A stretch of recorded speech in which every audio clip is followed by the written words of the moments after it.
Now from Xenomorphs to Necromorphs in Dead Space 3, and this time you can cower in terror with a friend. Oh, that's nice. Yeah.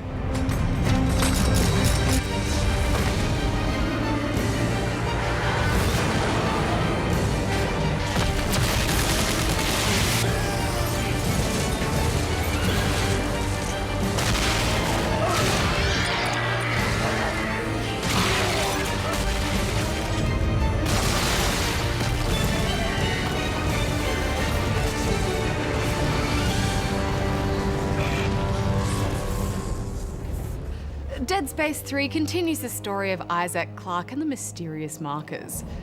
These were meant to deliver unlimited power to mankind, but had the nasty side effect of zombifying everything. At the start of the game, after the obligatory staring at ex-girlfriend's photo a few times moment, Isaac throws one of many tantrums to come. Got a job for you. No. No! And then is launched into an explosive third-person style shooter action intro. Hex, after this first half hour or so, I was really worried about this game. It was like a bad action film. Yeah, that didn't feel like Dead Space at all, that section, did it? But yeah, I was relieved when things got back to that slow-paced, creepy, derelict spaceship action that we all know and love very much. Yes, and from that point on, whenever an action situation happens, it actually helps the pacing of the game and often leads to truly exciting moments. There's also much more variety in locations now, and that's exactly what this series needed. There's just more to do now as well. You'll spend some time jet booting in 3D space and taking little craft rides, which we know are just loading windows, but they're still a joy, and it just gives you a chance to breathe. And it's just a good-looking game at every turn, isn't it? Yeah, there are some stunning visuals, and I could jet boot in space forever, Hex.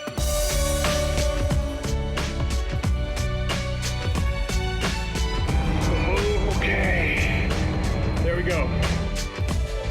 Let's not do that again. There are more engineering puzzles now too.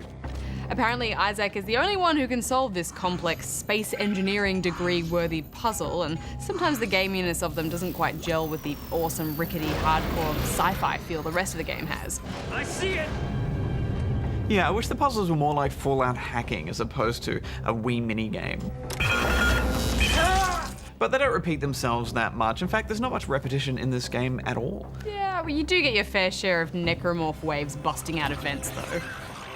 If you've got vents in a spaceship, that's gotta happen. That's a standard rule. Contamination detected. And I think this Dead Space makes it much harder to predict when a fight is going to occur. Sometimes when you see a bit of loot on the ground, now you can actually pick it up safely. Sometimes.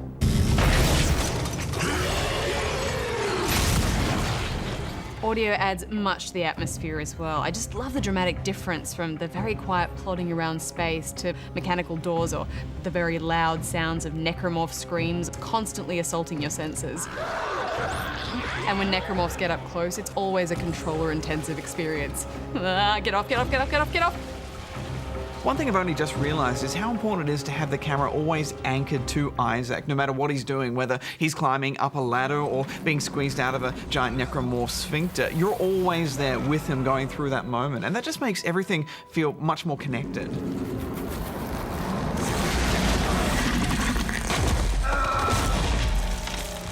That's so important too when you're on the ships, which are really just like a bunch of rooms with loading airlocks. But that anchoring makes you feel like you're moving through a complete connected set piece, and those exterior space sections just reinforce that. And you especially feel it when the character's being pulled somewhere, such as when you go and land on the planet. It's so exciting.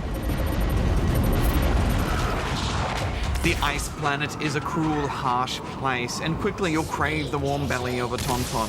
You're often put outside your comfort zone and forced to micromanage your tactics, such as in this fight with a giant mechanical drill.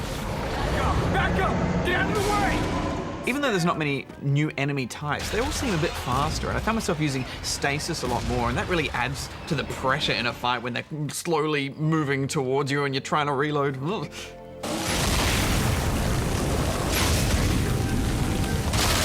The biggest change to the combat is the huge variety of weapon customization, with each gun having 2 firing modes and consequently 2 combat strategies. And it's not just reload speed and damage augments. Now you can have one weapon with an electrified ricochet bowler on the top and a rocket launcher on the bottom. And your other weapon might be an assault rifle with an electric or acid charge augment and something else underneath. You also get a little scavenger bot to help you look for mats. Off you go, little guy. See you back at the bench. It's a rich and developed system. We did see some microtransaction stuff in there, which we couldn't test out, but we played through fine without needing to purchase anything. I did think the assault rifles were a little overpowered now, and you don't get that surgical strategy as much with them like you do with the cutting tools. You do still need to dismember with the assault rifle on those tougher enemies, though. Yeah, I think developer Visceral Games have made some bold choices here. You know, they're trying to keep a good amount of gamey stuff in there, but also keeping it really hardcore sci-fi, and they walk that line quite well. Plus, the use of light to guide you through the levels is down to a fine art now. I also really like that they've somehow made Isaac more responsive without taking away that slow, sluggish feel that a metal suit would give you. And the best part is co-op didn't wreck this. It just adds more story ideas and new types of strategy to the game. When you play in single player, Carver will only appear now and then in the cutscenes. He's not some stupid AI buddy talking to you constantly and fumbling around not helping in a fight. It's a classic Dead Space romp if you play on your own. However, I would suggest putting up the difficulty because it all does feel a bit easier now. We didn't have access to much of the co-op for review, but what we did get to play was quite interesting because you get to see how they've woven the co-op buddy into all those QuickTime moments.